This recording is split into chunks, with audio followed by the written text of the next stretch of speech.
consequência na vida, tá? Envie essa palavra para alguém e Deus o abençoe em nome de Jesus. Vamos para a palavra então? Vamos lá então, diz assim a palavra em Atos 16, versículo 25.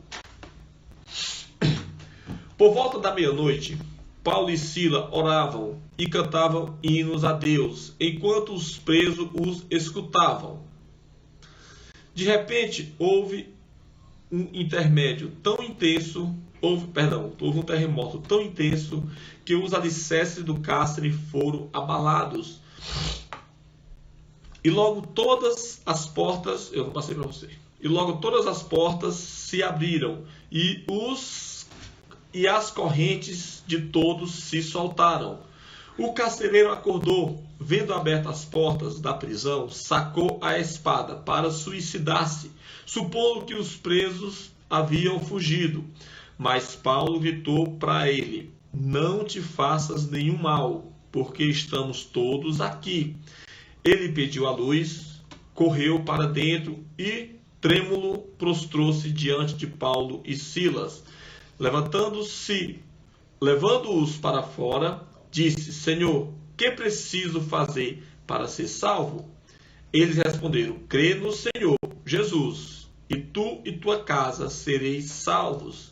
Então pregaram a palavra de Deus a ele e a todos os que eram de sua casa. E levando-os consigo naquela mesma hora de noite, lavou-lhe os ferimentos e logo foi batizado, ele e todos os seus.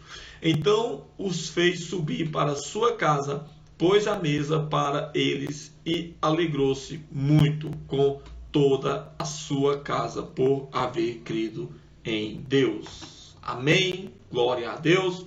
Esta é a palavra que Deus nos ministra essa noite, em nome de Jesus. Amém? Uma palavra que vem do coração de Deus para as nossas vidas, né?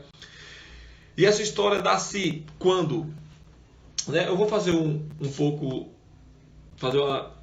uma prévia dela aqui na palavra. Amém? Glória a Deus. Ela diz assim, né? Antecessor esse capítulo que nós lemos, né? Uma prévia aqui antes desse capítulo que nós lemos. No capítulo 16 do livro de Atos dos Apóstolos, é fascinante. Mostra um período da vida do apóstolo Paulo que varia entre as conquistas e desafios. Neste capítulo, nesse momento aí, tá? Nesse capítulo ele conhece e recruta Timóteo, que se tornaria um dos discípulos mais fiéis e atuante. Vão junto a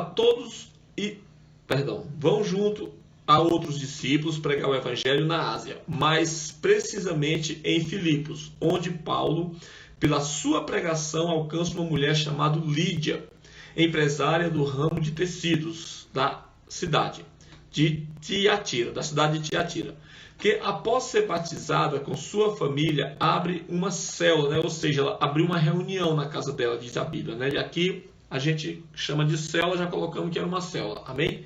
Ela abriu uma célula na sua própria casa, né? Então o que aconteceu? Um dia, indo para o local de oração, né? Paulo estava indo para esse lugar de oração, e encontraram uma escrava que, usada por um espírito maligno, fazia adivinhações e arrecadava muito dinheiro para os seus donos. Paulo ora e esta escrava é liberta e curada instantaneamente, porque esse é o propósito do Evangelho de Deus, tá? Do Evangelho de Cristo. O propósito sempre foi e continua sendo trazer salvação às vidas e famílias, além de restaurar áreas destruídas na vida das pessoas. Aquela mulher, ela tinha uma área destruída, né? O que acontecia? Os poderosos daquela cidade, os homens grandes daquela cidade, eles escravizaram aquela mulher, porque a Bíblia diz que ela era atormentada pelo espírito de adivinhação, e ela adivinhava as coisas. Isso não era um espírito bom. E ela sai atrás de Paulo e Silas e sai gritando para o povo da cidade: vejam esses homens, Paulo e Silas são homens de Deus, ouçam. E se eu não me engano, ela ficou 3 dias gritando isso atrás dele, acho que foi isso. Vejam, homens dessa cidade, olhem para Paulo e Silas, eles são homens de Deus, ouçam eles. Então assim, Paulo se irritou com aquilo e olhou e expulsou aquele demônio daquela mulher. E o que é que aconteceu? Quando os donos daquela escrava viram que o seu lucro tinha acabado, ela não tinha mais aquele espírito de adivinhação, eles denunciaram Paulo e Silas e falaram assim, que eles eram homens que atormentavam aquelas cidades com costumes judaicos. E eles sendo romano, aquela cidade sendo romana, eles não podiam atormentar elas com costumes judaicos. Não era lícito para eles fazer os costumes judaicos. Bem? E aí, os anciões daquela cidade, os governantes daquela cidade, prenderam a Paulo e a Silas, né, as autoridades. E aí, colocaram na masmorra, e foi onde eles começaram a orar. E nós vamos para essa ministração agora. Amém? Falar um pouco sobre isso agora, em nome de Jesus, né? Deixa eu ver aqui onde é que eu estava. Era aqui mesmo. Muitos não entendem isso. Amém? E acham que o cristianismo é uma afronta à sua religião ou seu modelo de vida. Muitos não entendem o quê? Isso que eu falei. Que o Evangelho de Cristo sempre foi e continuará sendo trazer salvação a pessoas, a famílias, além de restaurar áreas destruídas nas nossas vidas. Você tem uma área destruída na sua vida? Alguma área que não está boa? Então deixa eu te falar. É essa área que Deus quer curar. Que Cristo quer curar. Amém? Mas existe aí alguns pequenos obstáculos que nós temos que vai aparecer, né? Não existe esse obstáculo. Esses obstáculos eles vão aparecer para que nós não sejamos curados, não sejamos libertos. Amém? Então muitos, eu falando aqui que muitos acham que é uma afronta, né? E por isso vemos tantas pessoas criticando o trabalho da igreja e resistindo à palavra da verdade, à palavra de Deus, que liberta e santifica, né? Uma vez uma pessoa me questionou, né, que os crentes estavam mudando a fórmula das pessoas, né, pensar em Deus. As pessoas sempre pensaram assim, sempre tiveram assim, né?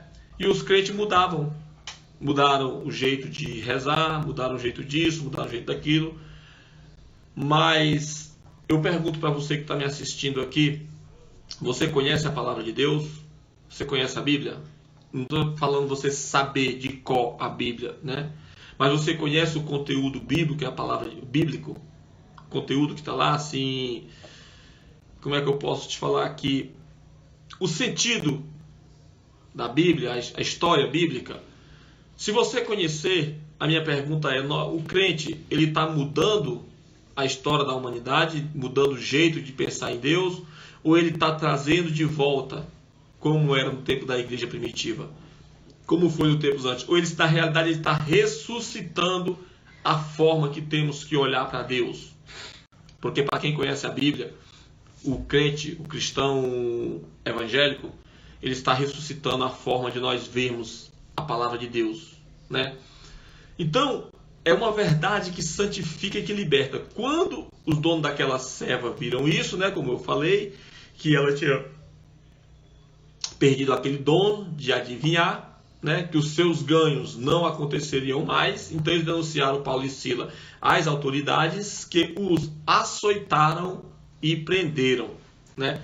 E a situação lá da prisão, quem já foi na Israel, e eu vi, né, o nosso apóstolo Fábio falando que a prisão, eles ficavam tipo que sentados, os pés amarrados em um tronco, eles ficavam sentados, mas por uma madeira que pegava só debaixo, como é que eu posso aqui? Bem na curva aqui do joelho, por baixo da curva do joelho, né? Não sei se você pode aqui, o joelho dele tá assim, essa madeira pegava aqui, esse aqui era amarrado, os pés, e eles ficavam com esse lado aqui, que é o resto do corpo, ficava solto. Não sei se você deu para entender aqui a insinuação que eu fiz aqui, né? Ficava solto, eles ficaram amarrados dessa forma, pelos pés, com as coxas dele em cima do madeiro e o resto do corpo todo solto, né? E já tinham sido açoitados, então a posição deles não era nada confortável para quem foi ali pregar a palavra de Deus, né? Levar o evangelho de Deus, né, naquele lugar. E hoje, né, podemos refletir um momento, né, e talvez nós, né, estejamos pensando, né, assim, eu amo a Deus, eu sirvo a Deus, eu vivo na igreja, né, eu tento construir algo na minha vida familiar, na minha vida financeira, pessoal, profissional, ministerial, e de repente me vejo flagelado, não consigo ir para frente, eu não sei o que acontece. comigo que eu não vou para frente, né? Hoje, infelizmente, tudo que nós fazemos, né, nós buscamos muito para nós. Um pouco nós fazemos para Deus, sim. Mas o nosso pensamento hoje, o pensamento do ser humano hoje, é muito em si próprio, né? Quer ver uma verdade? Qual que é a maior crítica da igreja cristã evangélica? É o dízimo. Porque tem que dar 10% para o pastor, né? Então, eu estou pensando em mim e não na igreja em si. E nessa época aqui, imagino o que aconteceu. Paulo e Silas saíram para pregar, fazendo a obra, pensando na igreja, pensando em Cristo, que é o cabeça da igreja. E foram presos nessa situação, né? E se nós refletimos na nossa situação de flagelo, não sei o que nos fere na nossa vida, na sua vida, né? Se é a sua vida familiar que não está bem, se é a sua vida financeira, pessoal, profissional, ministerial, né? Então, o que nós refletimos nessa hora? O que nós chegamos a pensar quando nos achamos assim? Amém? Nos sentimos feridos, cansados, com algema nos tornozelos, né? Que era como esse carro, com algema no tornozelo.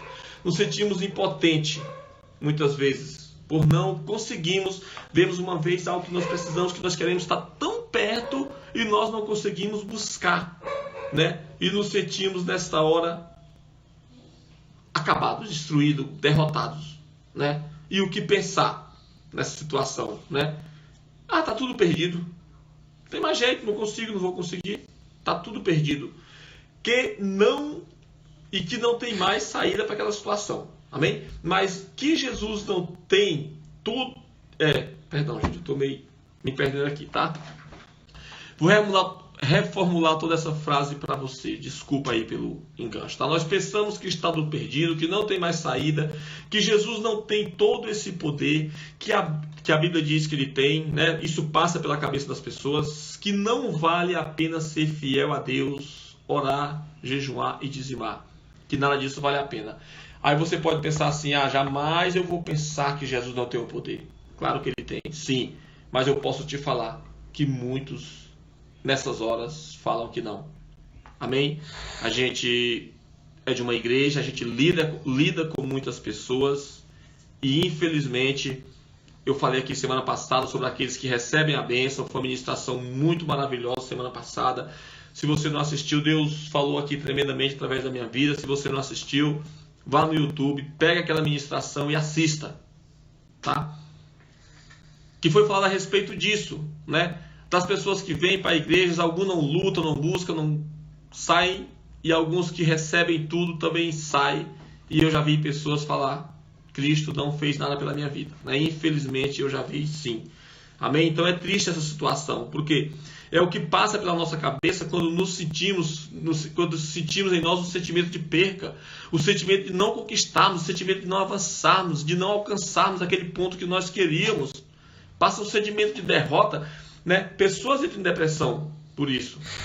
Pessoas se abatem, né? Mas graças a Deus eu e você não somos esses. Somos como Paulo e Silas. E o que Paulo e Silas fizeram nesse momento? Vamos ver aqui, né? Paulo e Silas, ao invés de entrar em desespero, em tristeza, na incredulidade, desânimo ou murmurarem contra Deus, porque Deus fez isso, a gente está pegando a palavra dele, ele não podia nos libertar daqui. Não foi isso que eles fizeram, né? Ao invés disso, ao invés de sair, a Bíblia diz que eles oravam e louvavam, cantavam.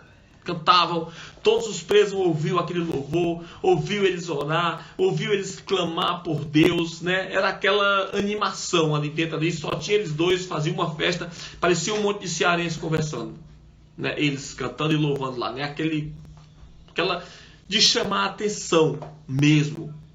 Presos, amarrados, depois de serem açoitados, amém? E o que aconteceu naquele momento? Eles usaram isso daí por quê? Porque eram as armas espirituais para aqueles que têm fé. Quem tem fé, as armas são oração e louvor. Amém? E quando nós cremos e confiamos em Deus, sabe que até nas situações mais desfavoráveis, Deus tem propósito, nada é por acaso e sem objetivo, nada é por acaso e sem objetivo. Confiar em Deus a todo tempo gera alguns resultados. Eu vou falar de 3 resultados aqui para você, bem rápido. Amém? Glória a Deus. Primeiro resultado, o Senhor age ao nosso favor com ações sobrenaturais e milagres. Amém? Se nós temos fé, se nós agimos com fé e buscamos com fé, recebemos milagres, sim. Graças a Deus, a gente também conhece muitas histórias na igreja de pessoas que receberam milagres grandes, né? Alguns aqui conhecem milagres que eu recebi. Eu conheço milagres de alguns aqui que foram conquistados através de joelho no chão e oração. Que não foi dado um passo, mas foi que não tinha como ser dado um passo.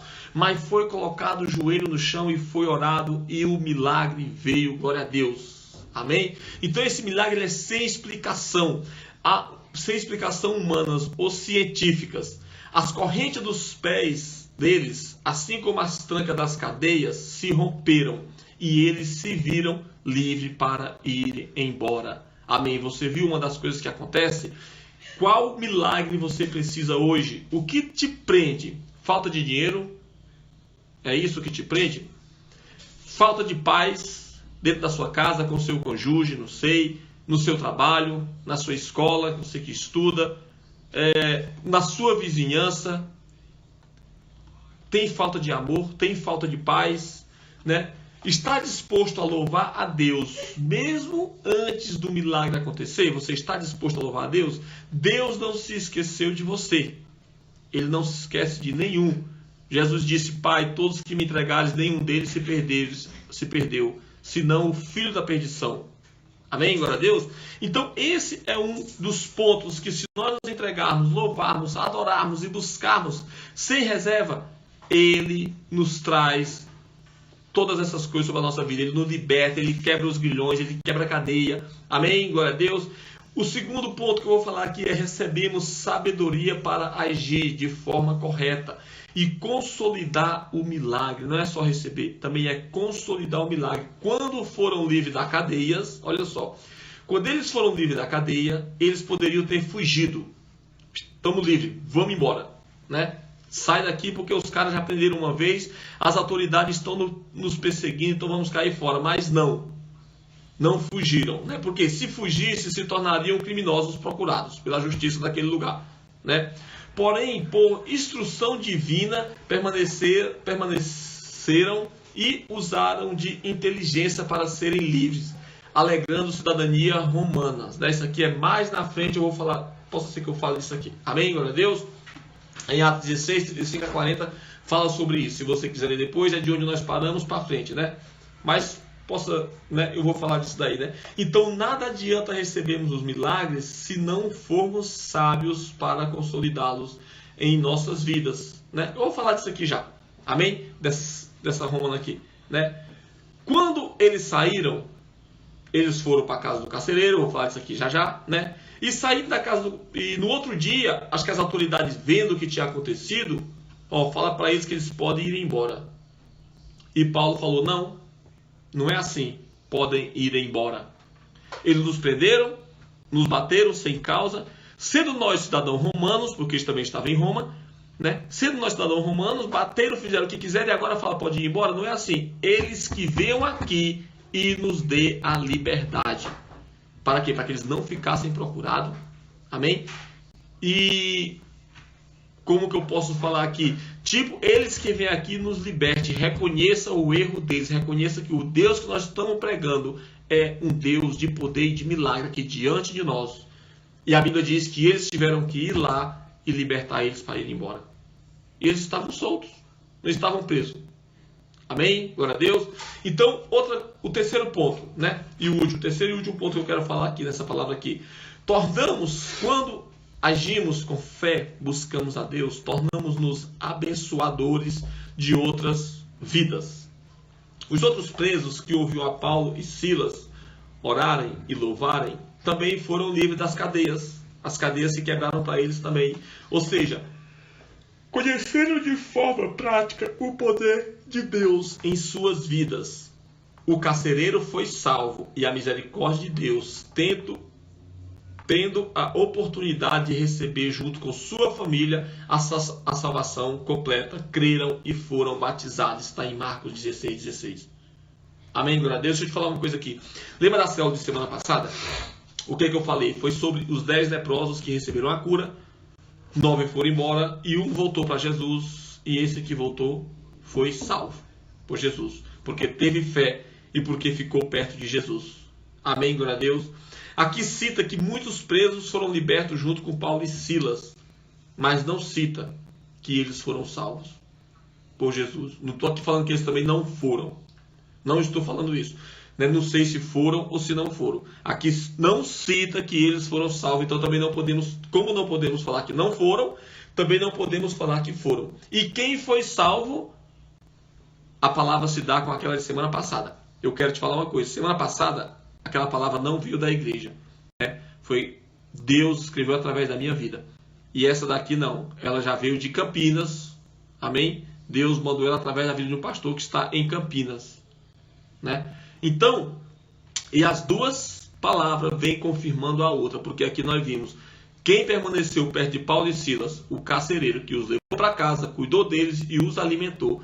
E eles e as suas famílias foram salvas, porque creram no sacerdote, porque estavam do lado do sacerdote e ouviram o que o sacerdote falou. Porque em um dos versículos que nós lemos aí, o carcereiro perguntou: o que devo fazer para ser salvo?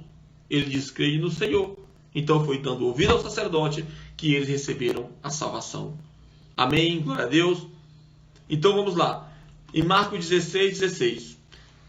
Então vamos continuar aqui. Os milagres que Deus opera no nosso meio devem ser oportunidade para que o nome de Jesus seja glorificado e outras pessoas possam conhecer o seu poder. Por isso, compartilhe o evangelho, orando, louvando, pregando com o próximo. Amém, glória a Deus. Paulo e Silas compartilharam aquele evangelho com aqueles que estavam ali. A Bíblia diz que eles oravam e louvavam. Amém? No meio de todos ali. E ali todos foram libertos. O poder de Deus é tremendo. O diabo não pôde segurar ninguém daqueles que estavam ali, porque o poder da oração os libertou. Amém? E o que parecia uma situação perdida, amém? Lembra que falou no começo, situação perdida, que a gente acha que está tudo perdido, que não tem mais jeito. O que parecia a situação tornou-se um caminho de milagre, sabedoria e salvação. E assim é com todos aqueles que creem e oram e louvam até o fim. E esses somos eu e você, em nome de Jesus. Amém? Então, ore a Deus pedindo este caráter fiel que permanece crendo e louvando, mesmo em meio às tempestades, mesmo em meio a tempos difíceis. Não só veremos o milagre, como também seremos canais abençoadores de outras vidas, em nome de Jesus. Amém, glória a Deus. E se você, por acaso, está aqui, nessa célula, pela primeira vez, como aquele carcereiro, que pela primeira vez teve contato com homens que pregavam a palavra de Jesus, amém? Se você está aqui pela primeira vez, como aquele carcereiro, e sua família que foram alcançados com a salvação pelo amor e pela misericórdia de Deus, assim também será com você. Amém, glória a Deus. Basta que receba e declare esta palavra. Declare: creia no Senhor Jesus e será salvo, tu e a tua casa. Amém, glória a Deus. Deus abençoe.